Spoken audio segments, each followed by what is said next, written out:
Yaani ile hela nilikuwa naisubiri tayari imeshaingia.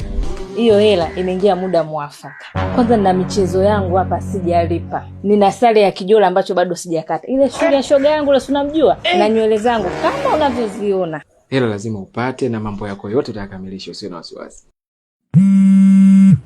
Mama, shikamoo. 100,000. Mama anashida na 100,000, ananiambia anaumwa sana. Yaani hela imeingia tu sasa hivi. Hata kupoa haijapoa. Mama naye ataka hela. Huyo mama naye atuache kidogo mwenzangu tufanye kwanza mambo yetu. Mama.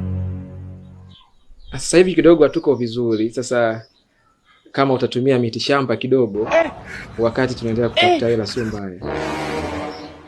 Poleni sana. Pole sana mama. Hivi ulivyoniambia mama anaumwa ni mamangu mimi au mamako wewe? Ni mamako wewe. Oh Mungu wangu. Sasa kwa nini hujaniambia lakini eti? Mamako wewe ni mamangu ni mamako. Sasa ndo umefanya nini eti? Hebu nenda straight kwenye pointi. Kuna nini ambacho kinaendelea? Nimepigiwa simu sasa hivi. Nimeambiwa mama yuko ICU anaumwa. Yuko hali mbaya sana. Na wewe tayari ushatumia pesa zote. Tumuombe tu apumzike kwa amani kama Mwenyezi Mungu atamchukua. Kumbe unalombaya kiasi hiko, si ndio?